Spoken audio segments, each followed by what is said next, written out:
learnings. So a quick one-word open. When we pause and reflect, the first question is, how are we feeling? So how are you feeling? Throw it into chat. If you could sort of think about, we're at December, I don't even know what day it is, December 10th, inching our way to the end of the year. And that could mean a couple of things. It could mean that you're feeling really maybe like motivated to cross the finish line. It could mean that you're feeling discouraged because you're not where you want to be at the end of the year. It could mean that you're feeling really proud. It could feel that you're feeling really grateful. I love that word, Kay. It could mean that you're feeling wore out and just ready for the year to be over. All of us will sort of come to this moment in the year in very different places. Chandra, are you nervous because you're at the dentist? I think that's why she's nervous. It will be okay. I'll tell you all my dentist stories later. I was at the dentist so much when I was a preteen that they gave me a job. I went to the dentist. So this is a very expensive smile. It took a lot of work. And I literally was there so much that they gave me a job. I became the office manager of my dentist when I was 14 years old because I would start filing things when I waited for my dentist appointments, and they eventually just gave me a job. Anyways, that's a different story, but it's very funny. So Chandra, you'll be okay. The dentist isn't so bad. I'm not nervous about the dentist, though. My daughter's at the dentist, not me. Okay, good. All right. So you're just nervous about life in general. Yeah. Okay. I hear you. I hear you.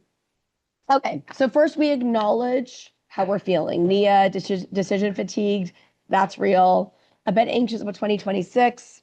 Fair enough. I think if people aren't feeling a little anxious about what's going on in the world, they're probably living in a beautiful alternate reality that I'd love to be a part of, because that sounds like a nice place to be these days.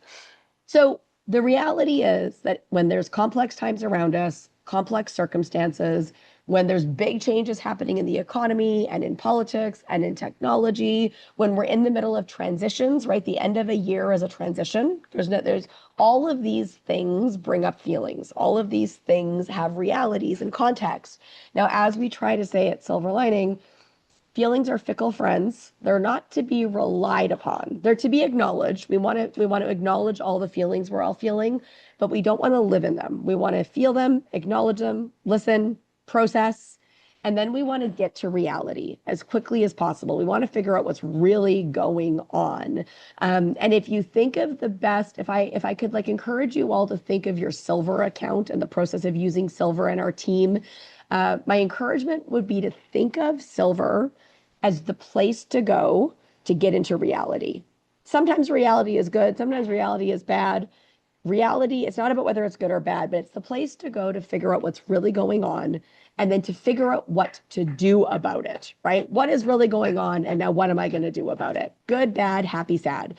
What is the actions I need to take in order to deal with my current reality? So if your current reality is that you're knocking it out of the park, hitting all your sales goals, but maybe fatigued and wore out and stressed, well, that's your reality. So now what are we going to do about it? If your reality is that you're feeling really motivated and excited and hopeful, but your revenue's down, all right, that's your reality. What are we going to do about it? So we want to use Silver to get out of our feelings and into reality, and then most importantly, into action. The whole part of Silver is that it's about helping us make better choices about our actions. And our actions are every single time we spend a minute of our time, a dollar of our money, and an ounce of our energy. How we spend our energy is really critical. So let's go into our Silver accounts. We have the gift of Chandra's transparency for us. So thank you, Chandra. That's very kind of you. And I want to just walk you guys through a reflection on how to get to the reality of what your reality is. How do you not live in your thoughts or your feelings or your worries or your excitement or your hope? One of the things I think is really interesting about all of us as business owners is that often to be crazy enough to start a business, we have to have big emotion. What that means, though, is that often our big emotions make us feel like things are better than they are or worse than they are. And actually, the discipline of looking at what things really are is a skill, and it's also a habit. We talk a lot about the idea that commitment is a choice. We all make the choice to be committed. Profit is a skill. Silver is here to help us understand the skill of profit. We're going to talk about that today. Mindset is a muscle. Living in reality, not hopes, wishes, prayers, dreams, despair, stress, frustration.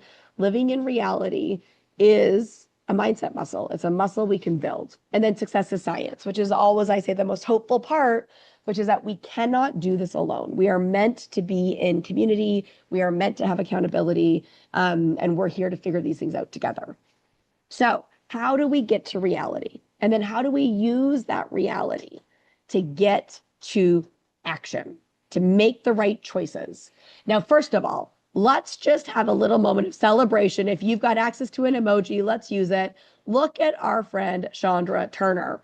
This is what a leaderboard looks like when you are overachieving, which is so exciting. And we want to celebrate high performance, just as we all work on our ongoing growth in performance. So we can see here across the top that Chandra hit 150%, 156% of her sales goals last year. She has a loan and she is in good standing. She's paid 76% of it back. Hallelujah. We want you guys to take loans if you need them. I think you guys all know this. I'm just going to say this out loud. We have a no collections policy. We believe in you. If you've got a tough cash flow month, if you need to delay a payment, as long as you make a $1 payment a month, you stay in good standing. So we're not worried about how fast you pay it back. We're worried about consistency in behavior and doing right, being in good relationship with each other. Chandra's done that in spades. So look at her knocking it off the park. She's got a loan. She's paying it back. She's exceeded her sales goals by 50. She's 56% over, and she has 100% silver score. Now, that is an unusual thing. It is a rare thing that you see 100%. How is she doing that? Here's what I want you guys to know. So one of the reasons we show you guys this score, and just let me give you context about the score. Your score is your reality check. Your score is us telling you, it's like a predictive analytic. It's us telling you not if you're a good or a bad person. It's not telling us if you're, going to succeed in life or not. Don't get existential about it. But it is a predictive analytic where we're telling you the percentage we think you have of hitting your sales goals based on all of the information we have about you, all of your actions, all of your behaviors, all of your call attendance, all of the things that we see you're doing, all the trends in your behavior. So if you're in your silver account, go look at that score. If it's over 80%, give yourself a real high five. That is a good score. Over 80%, you're on track. You are okay. You are going to be all right. We think that you're probably on track. You're going to have ups and downs and arounds like everybody. That's okay. If your score is between 50 and 80, you're okay. You're always okay. But it means that we want to get to work. We want to think of it like needing a wrench. You don't need a hammer. Don't go blow everything up. But we need a wrench. We need to figure out how to tweak and optimize the things you're doing to give you a higher chance of success. And what we're not, by the way, we're not just looking at this as a sales goal calculation. We're looking at all of these factors. We're looking at the progress you're making on your actions. We're looking at the consistency of your sales progress. We're looking at if you're doing pause and reflect and the tonality of your pause and reflect. We're looking at your mindset. We're looking at your confidence. We're looking at how you are feeling and how we think that might affect your ability to optimize and succeed. We're looking at your call attendance. I don't know if you guys know this, but your call attendance is one of the highest correlations to success. Meaning, those of you that schedule a call with a silver expert and show up, just by doing that action, you have an 82% higher chance of hitting your sales goals than if you schedule calls and miss them, delete them, cancel them, don't go to them, don't participate in them. Call attendance is we collect over 400 data points on every single one of you, and call attendance is one of the absolute highest correlations to success. It is massive. If you hear me say that and you think to yourself, I really want to succeed, book more calls, do more, get into calls with silver experts every week instead of once a month, go twice. Use that truth, use that reality to bump your chance of success. Meets is a really interesting one. Sasha and I talk about this all the time. Meets is like Goldilocks, too hot, too cold. We want to get it just right. There's some people that never come to a meet like this. That does have a negative impact on their success. being in community, learning from others, normalizing the problems we face. That is a really critical part of behavior modification. There's some people who go to like 25 meets a month. That's too many. You got to go grow your business. You can't just spend your whole life in meets. You got to go do things. You got to do sales. You got to do your actions. And so we're not just looking at, do you come to meets? We're looking at your indexing of meets. Are you coming to too few or not at all? Are you coming to too many? Let's walk you back. We're looking at balance. We're looking at your ability to sort of make good decisions about how you use your time. Okay. The equation, in my opinion, for whatever it's worth, I believe that the equation for success or the optimized amount of calls and meets, I think people who do 2 silver expert calls a month, not on, you guys are automatically scheduled for 1 a month. I think the people who do 2 a month, and then the people who come to 1 meet a week. So 2 30-minute silver expert calls and 1 community meet a week. That would be a total of 4 meets and 2 calls. That is a magic combination. If you were going to decrease how many hours you spent in calls with us, I would do 2 one-on-one calls with a silver expert and 2 meets a month. Choose the best 2 meets for you. And if you really want to work the system, my strong suggestion, let's go over to meets for a second, is that you would want to go to 1 strategy meet every single month, always. So always go to a strategy meet. And then 1 action meet a month. And your action meets are critical because your action meets are for building the skills of the actions that you're taking that quarter. So if you're really focused on partnerships, go to the partnerships meet that month. If you're really focused on media, go to the media meet that month. If you're really focused on referrals, go to the referrals meet that month. So if I could like give you guys just the magic equation, I would go to calls and I would book an extra call. You can book a 20-minute tune-up. You can book additional repeat calls. You can book one-time action calls, one-time stock calls, one-time money calls. You can do all those things. But I would want you to book an additional recurring mindset call on alternating weeks of the existing one you already have. So I would recommend you do a silver expert call every second week. And I would recommend at a minimum, you come to 1 strategy meet a month like this one and 1 action meet a month. And don't just go to all the action meets because they're fun. Go to the action meet that correlates to the actions you're focused on in your plan. So if I can see here that I'm Chandra, and let's pretend I'm in, I don't know, Q3, and I'm working on media campaigns. My focus is sort of trying to use media to find new customers. I would want to be coming to meets and I would want to be finding the media meets and signing up for them. Okay. So you want to think about how to optimize all of these resources and all these opportunities, not to just attend everything, but to get you what you need to succeed. That's the real magic of silver, is that you can start to fine tune your experience. Maybe everyone in my life thinks I have ADHD. I'm like 97% sure I have ADHD. I've not been officially diagnosed, but I'm dyslexic. I have a lot going on. I also, by the way, am just really busy. I got a lot going on. So for me to stay grounded, I probably need weekly silver expert calls. Not because I can't get it together, not because I'm not smart, but because it helps me stay structured. It brings me back to my highest priorities in the midst of a really busy, overwhelming life. So what do you need? So let's just look through this and let's ask you, I want you to think about and ask yourself these questions. What do you need? Okay. So look at your actions. Look at your action score. What percentage of your actions have you completed? If you are really low on that number, you need a calendar block. Okay. So you go to your actions board and you start calendar blocking your actions. You need to do your actions. The premise of silver is that, and behavior change science in general, actions equal results. So if you come to here and you see that your score is 53 and you see that your actions are low, and so you're getting a little behind marker here. It says behind. Don't freak out. Just go take action, right? So you can click on my actions. It takes you straight to your actions board. And now we work on our actions. The number one power move on actions is to schedule them. If you click on this little calendar block, you can schedule your actions into your own calendar. It will create time blocks for you. The reason that that is so powerful is that when you have a time block in your calendar, it will force you to spend the time you need to spend doing your actions.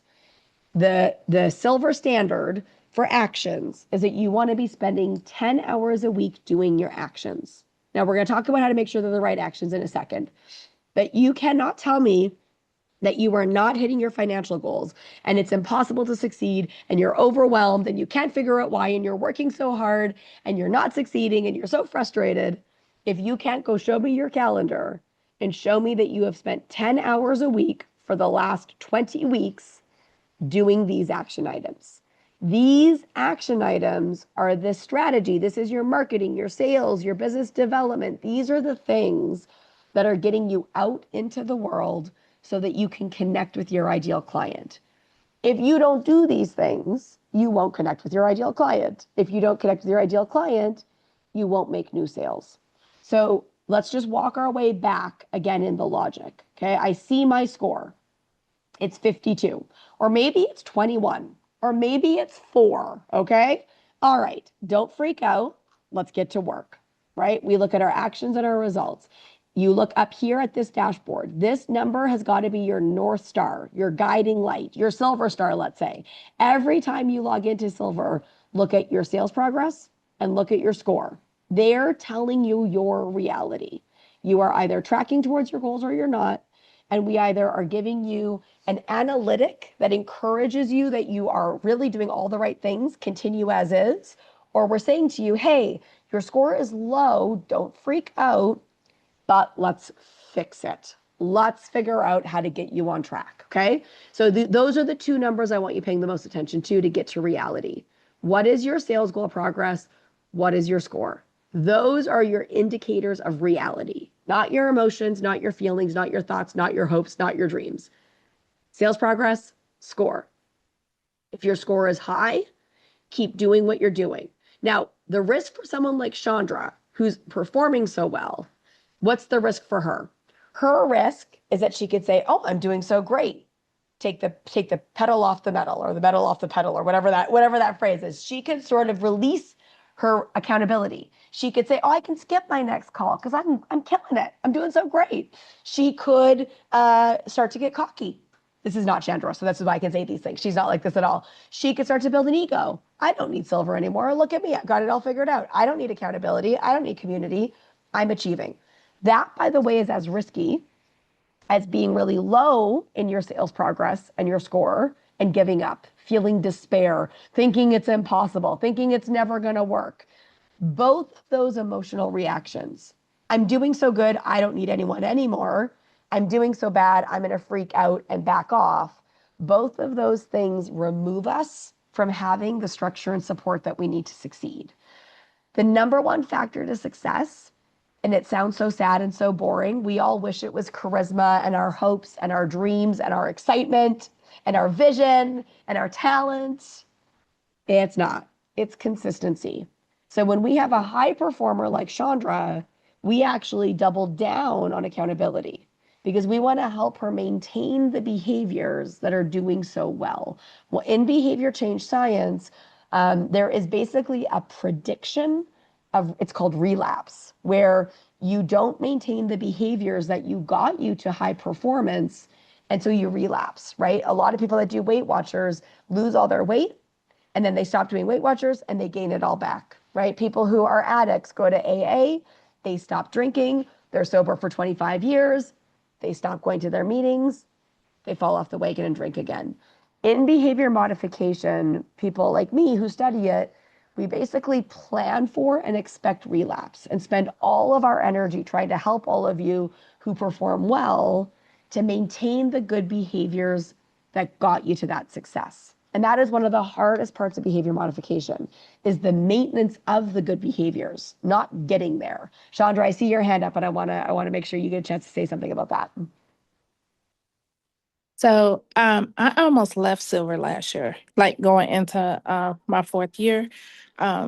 Joe was like, Chandra, So, and I wasn't number one yet. I was nowhere near number one. I was probably like in the top 10 or something like that.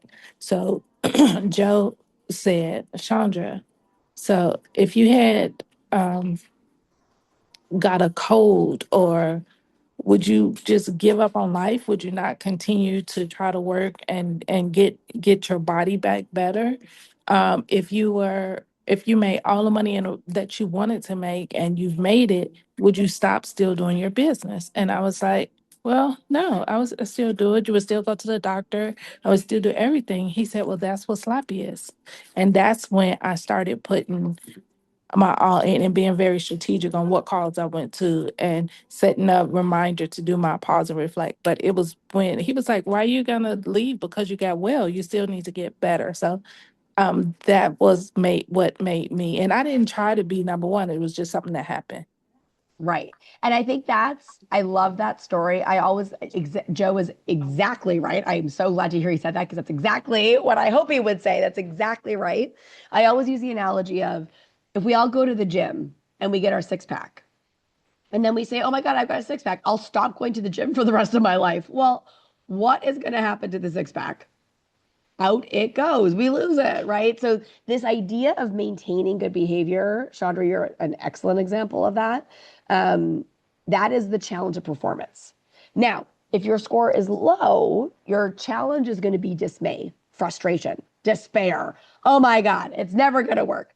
That's also not true, right? We see over and over and over again that when we use all of this structure and support and all this strategic thinking, we can align and optimize our behaviors to get to different results. Chandra, it's part of your story that's interesting, and I didn't know that about you, but we see, and this is not meant to be discouraging for any of you that are newer, but we see that people start to knock it out of the park in year 3 and 4 in silver. It's like the first year you're learning a new language, it feels clunky. The second year you start to like really put it together. And then by the third year, it's like you're an expert at it. You know how to use it. You know how to think differently. You know how to optimize your behaviors. But it comes with that consistency. Okay, so we log in. We look at our sales progress. We look at our score.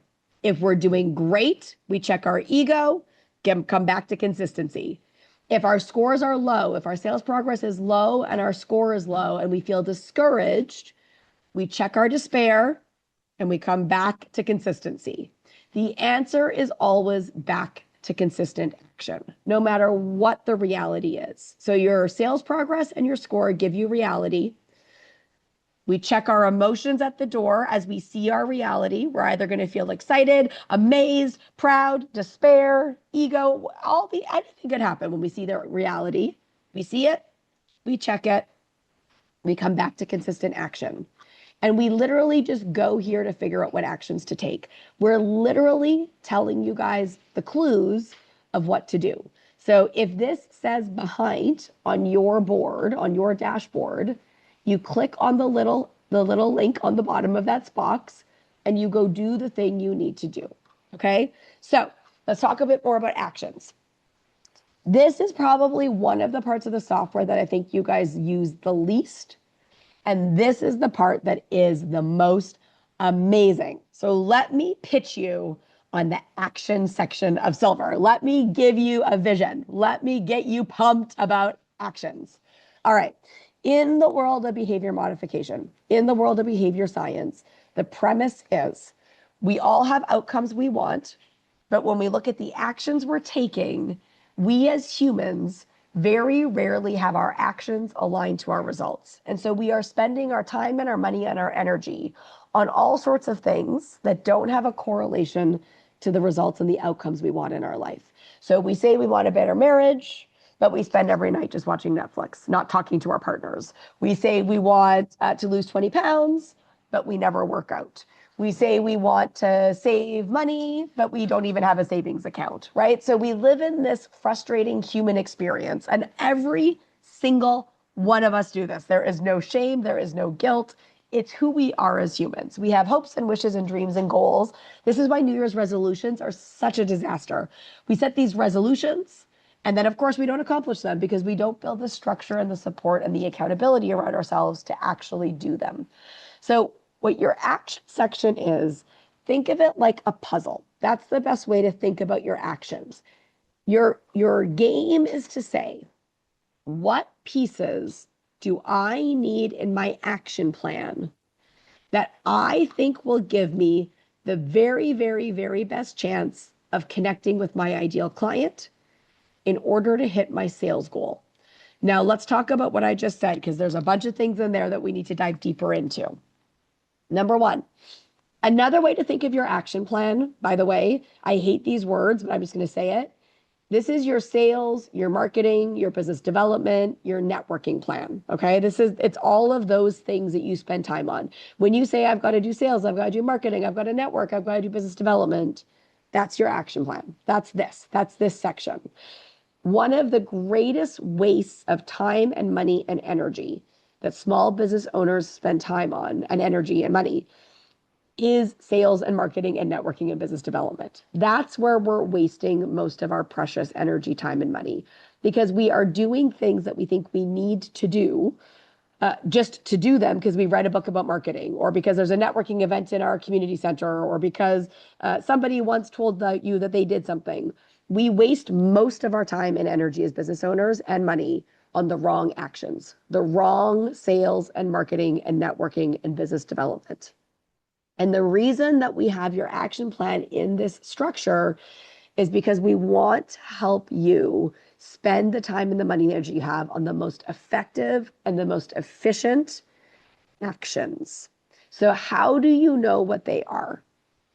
First, you want to be focused. When you build your plan, you choose a connecting strategy for each quarter. What I see happens is you do that when you make your plan. We list them here for you so you can see it, but most of you forget about it. And you just go do any hodgepodge of campaigns that you want to do each quarter. And you go back into that behavior, that pattern of being sort of less focused. The way that I built the methodology is that if you know who your ideal client is, which I'm going to come back to in a second, and you know what your sales goals are, which I'm going to come back to in a second, it is a puzzle. It is a game to decide to come up with the most effective and the most efficient connecting strategies to go and connect with that ideal client. So you're not just doing a random marketing and sales plan. You're asking yourself, who is my ideal client? What sales do I have to make? And what is the most effective and efficient way to connect with them? So notice that I keep using the word connect. I believe that if we stop using the words marketing and selling and networking and business development, and we use the word connect instead, it will instantly help us focus our efforts. So how do you choose the right action plan? How do you choose the right campaigns? It's a 4-step process. Step number 1. What are your sales goals? Okay. You need to be building, connecting. You need to build an action plan that will sell what you sell, not that will get you general connections. So if I'm Chandra, I'm saying I need to sell my products by getting people to my website or by getting them to my Amazon store. That's what I need to do. And I need to sell this many units of those things. I need to sell $105,000 of it total, and I need to sell $11,079 through my website, and I need to sell $153,190 through Amazon. Okay, that's what I need to sell. That's my sales goals. So you cannot choose the right action plan if you don't have your sales goals right, if you don't know what they are. So when you all go look at your sales goals, I want you to pay attention to 3 things. The first, did you set an overall goal that is reasonable? The worst thing you can do to yourself is set a goal that is completely unreasonable. So if let's say Chandra made $105,000 last year, or in this case, she made more, but she exceeded. Let's say she did. So, okay, she made $164,000 in sales last year. And then she comes in and she builds her next year's slap, and she sets her goal as $1 million. Chandra is the number 1 person on the leaderboard. I think this woman's incredible. She is high performing. I would still tell her that that was ridiculous. because no business grows from 164,000 to $1 million in 1 year without a huge shift in time and money and investment and energy. And so unless Chandra came up with a $500,000 budget to invest in paid ads, or unless Chandra was able to clone herself, she's not going to grow her business organically from $164,000 to $1 million. That has nothing to do with her talent. It has nothing to do with her ability. It has to do with what is reasonable growth in a small business. So if you are setting an unreasonable goal for yourself, you will fail. Why would you do that to yourself? Set a reasonable goal. So number one, go look at your sales goal. Is it a reasonable goal? Is it a goal that you can hit? And we have to make sure it's profitable. We have to make sure it's sustainable. We have to make sure it covers your bills and gives you a good life. We have to make sure that it gives you the profit you want. We have to do all those things. But you need to be thinking about your goal from a viability point of view, not a hopes and wishes and prayers point of view. So that's your first thing. What is your goal, right? Is it viable? I think you guys know this, but I'll keep saying it. A good financial goal grows organically 10 to 20% a year. So I would want each of you to grow your business 10 to 20% a year, year over year over year. We have an incredible small business in our community named Melody Bissell. She started Silver 16 years ago. 16 years ago. Her revenue 16 years ago was, I think, $18,000 a year. And she just crossed the $1 million mark last year. And she grew her business 10 to 20% every year for 16 years. And she has created the most perfect, fabulous, profitable, sustainable business that she can sell, retire from, use. She's set herself up.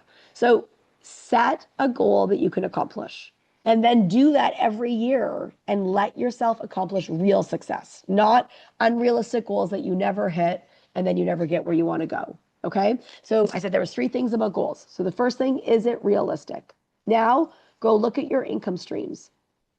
Do you have the right income streams? An ideal Silver, an ideal plan would have 3 to 5 income streams. You want to be selling enough things that you've got options for your ideal client to buy, but you don't want to be selling so many things that you overwhelm people. So do you have the right income streams? Do you have the right things you're selling your ideal client? That's the second thing you're looking at. And then the third thing you're looking at is the distribution of your sales goals between those income streams. Do you have something that sells really well? If you are making 99% of your sales in one income stream, but spending a huge amount of your time and money trying to market and sell something that you only sell 1% of your income on, just cut it. Stop it. It's not worth it. Take all that time and money that you're spending selling something that's not really performing well and put it against things that are performing well. So you want to really have a handle on what is your sales goal? What are you selling? And what do you want to spend most of your time and money and energy telling the world about, connecting with your ideal client about, so that you maximize your efforts. You get the best results. You get the best return on how you spend your time. Okay, so that's the first thing. You need to have the right sales goal. You need to understand it so you know what it is you're trying to connect with your ideal client about. The second thing is you absolutely need to know and love and understand your ideal client.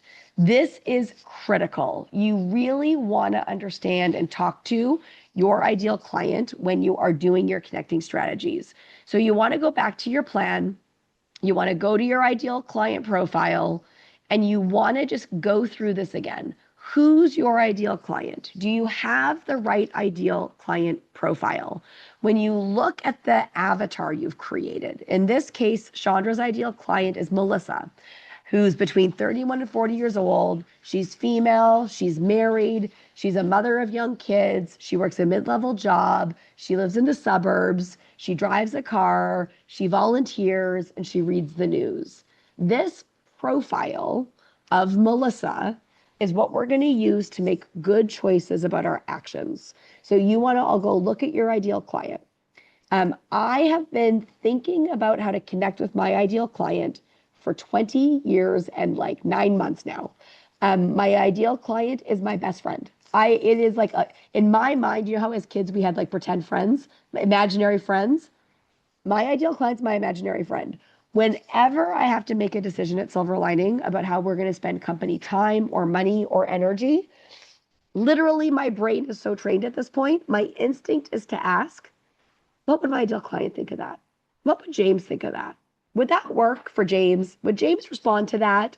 And I make my strategic decisions through the lens of what would work for all of you, for my ideal client. Not what would work for me, not what I want, not what I feel, what would work for my ideal client. So unless you really have a handle on your sales goals and you really have a relationship to your ideal client, you can't make good choices about your actions. Okay, so you are operating blindly when you just choose random connecting campaigns, unless you are doing it through the lens of what exactly am I trying to sell and who exactly am I trying to sell it to. Now we can come here and say, now how do I connect with that ideal client to make those sales? So when you come to your action section, I want you to look at each of the campaigns that you have already added to your plan. And I want you to ask that question. How do I connect with my ideal client in order to hit those sales goals? What is the best and most efficient strategies and campaigns for me to use to make those sales? And then you get bold. I look at this and I might say, okay, I don't think hosting an education event is going to connect with Melissa. It's going to take me 20 hours. It's going to cost me $500. I'm only going to be able to get 10 Melissas in a room. I'm only going to make 7 sales, probably best case scenario. Not worth it. Here's a power move in your action plan. Delete, delete, don't do it. If you recognize that you've added something to your plan that is not the most effective and efficient use of your time and your money and your energy, and it will not help you directly connect with your ideal client in order to hit your sales goals, and the time and money that it's going to take to do it isn't going to get you enough of a return on investment, don't do it. That's the first rule of action. Cut it. Say no. Get the things that are not worth it off your list. Get it out of there. So that's the first evaluation. If you're feeling like you're working really hard and you're spending time and money, but you're not getting sales, there's something about how you're spending your time and your money that's not working. Go diagnose that first and get rid of them. Cut those things. Delete your campaigns. That is not failure. And here's the other thing that I want to tell you guys, because sometimes people don't delete their campaigns because they're scared it's going to affect their score. It has zero negative impact on your score. I applaud you if you delete the campaigns that are not working. In fact, the real truth, the little secret is if you've got campaigns on your plan that you're not doing because you know they're not working, it's actually having a negative impact on your score because we're saying you're the type of person that has things on your plan and you're just not getting it done. So if you know it's not the right thing to do and you delete it, you'll probably actually see a positive increase in your silver score. That is a good behavior to get it off your plan. Okay, so we clear out what's not working first, all right? Now, how do we figure out the right thing to do?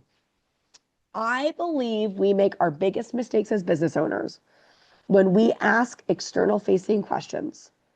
Well, I saw my friend do this, so maybe I should do that.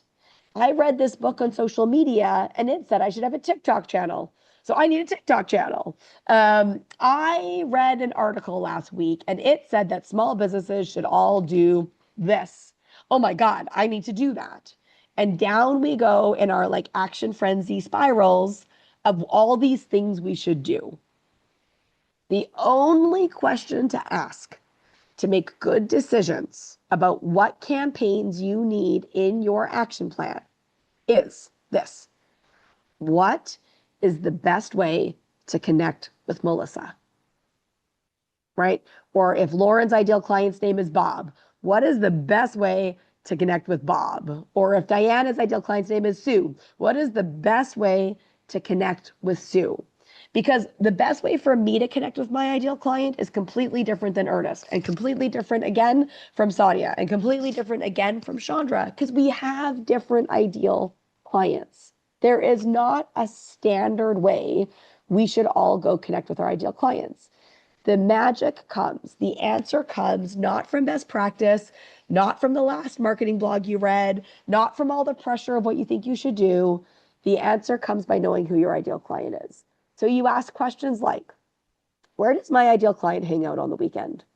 What does my ideal client read that I should be mentioned in? How does my ideal client choose to buy the things they buy from me? What is my ideal client's personal life like? Could I connect with it in some way?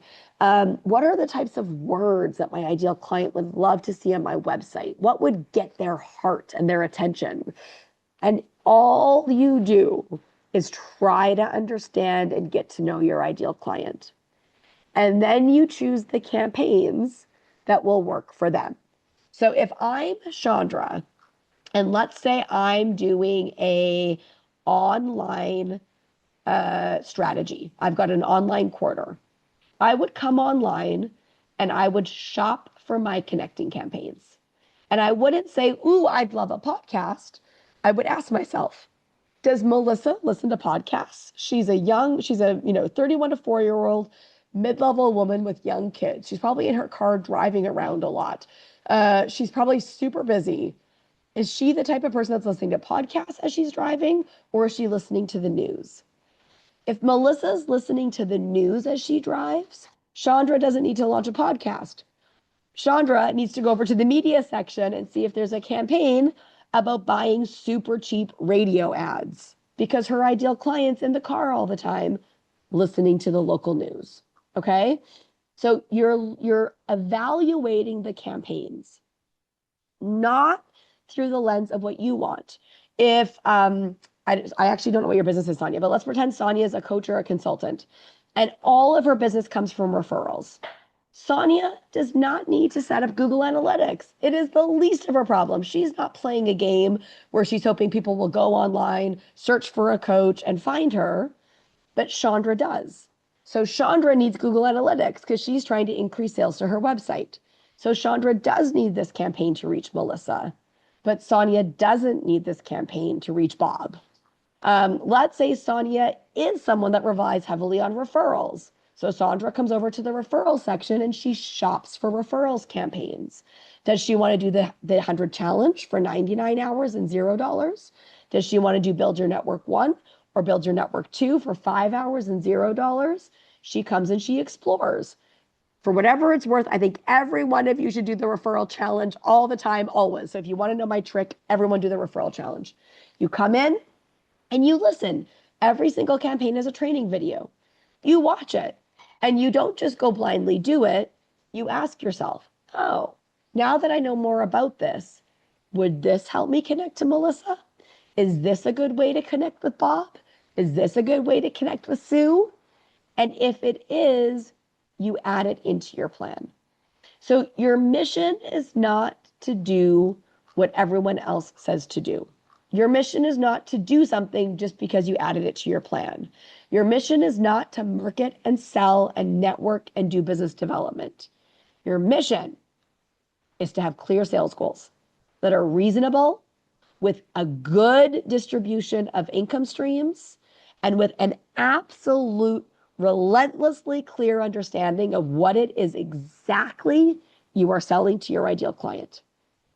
Then it is to know inside and out who your ideal client is, so that when you're making decisions, you're not making it blindly. You're not basing it on what you think you want or you need. You're basing it on this person.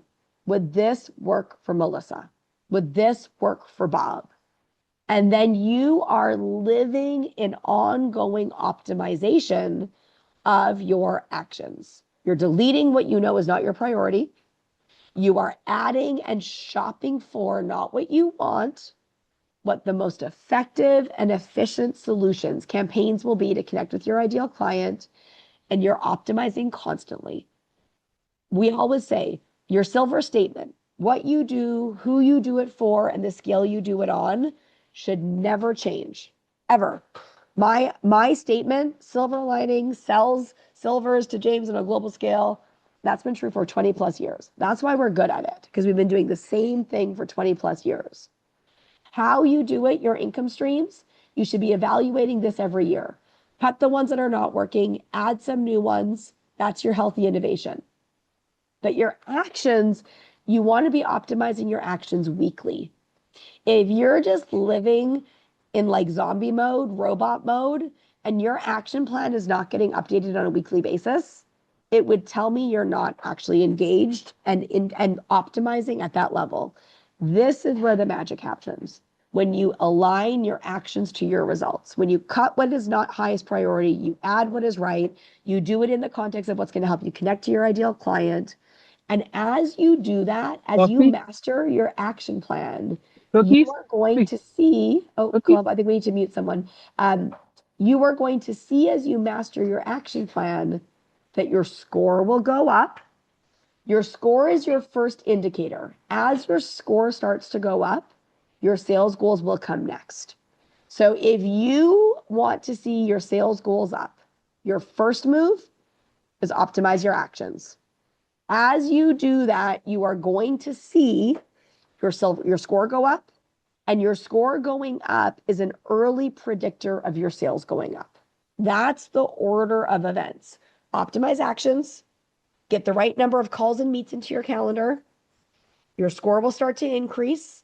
That is a predictive analytic. And after your score starts to increase, you will see that your sales will follow. That is how you maximize this. It's not just that you like build a plan and you come to some meetings, kumbaya. We use it. Think of your silver account as like this place where you have a little wrench and you're tweaking forever, consistently optimizing the actions you take and the support you access to get to the outcome. And you want to start to see that as you're tweaking your support, your calls, your meets, and as you're tweaking your actions, you want to game the system. You want the score to start to increase. That's your mission. Get your score to increase. Use the recommendations we give you, because as your score increases, that is the predictor to sales coming up for you. Okay? So that's, we always say, let me teach you how to game the system. And when I say game the system, I'm kind of being like a little bit funny about that. You don't really have to game the system, but try to be intentional about increasing your silver score. Yes, you might win some prizes. And yes, you might get the, status that Chandra has. And yes, you might get the satisfaction.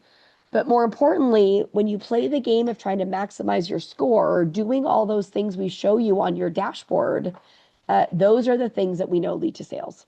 And so by doing those things well and consistently, I can guarantee your sales will go up. I mean, literally, there is a direct correlation between the actions we encourage you to take, the structure and support you get, your score going up, and sales. So there's no formula for success, but there are guaranteed behaviors that do drive to sales. And that is what we're trying to help you guys see. We're trying to help you see those things and do those things to maximize your success. All right. Now, I know we're at time. For anyone that needs to go, please go. If anyone has a burning question, I'm happy to stay for a couple of minutes and answer those questions. Does anyone have a burning question or a burning comment? And again, I'm just, as I say that, as I leave room for that, I want to remind you guys, taking this information and doing nothing with it will accomplish nothing. But if you actually take this information and you go book a call with a silver expert and you really go look at your account, what is your sales goal progress? What is your score? Do you have the right sales goals? Do you have a clear vision for how you're trying to sell them? Do you know that ideal client inside and out? Is that your person? Are they your invisible friend guiding every decision you make? And do you have the right actions to connect with that ideal client, to use the time and money and the energy you have to accomplish those sales goals? Those things have to be tight, in alignment. And when something's not working, don't give up on your ideal client. Don't give up on your sales. Good Tweak your stuff. actions. Optimize your support, grow And I your think, score, and get it done. That is what we will help you with. That is what the platform and the human support is here to help you with. Okay. All right. I don't see any burning questions. So in the name of getting things done, let's log off. But if you have time and you're in front of your computer and you're motivated, go optimize your actions right now. Your motivation will run out in 62 minutes. Literally. Literally. Okay, and Ernest has an offer for easy wrapping. Absolutely. Columbo, can you follow up with Ernest on that? And let's maybe do a feature for him in the WhatsApp group. Let's get it into silver. Ernest, we'll get that offer out to the community. Thank you very much. And also, thank you very much for the opportunity to be in Small News, the December 8th issue. It was a blessing and a pleasure. So thank you. Oh, I'm so glad I read it. It was a fabulous article. It was so great. I really want all of you guys to take advantage of Small News. It's so good. There's a new issue every week. Ernest was featured, which I'm so happy about. If you have not nominated yourself to either write a small opinion or to be featured as a small story, get in there. Oh, Columbo, great point, actually. Great point. I'm just going to, if anyone wants to know how to actually get involved in Small News and be featured, put your name here, and Columbo just auto add that campaign into people's slaps for them, into their silvers for them. And Devin says, how can I join the WhatsApp group? Sashini, can you put the link to join the WhatsApp group in chat here? If you're not in the WhatsApp group, get in, get in. I'm in there. We can talk to each other. We can get things done. We can share offers with each other. So Sashini, can you put the link here? Perfect. If you're not in the WhatsApp group, click on that link.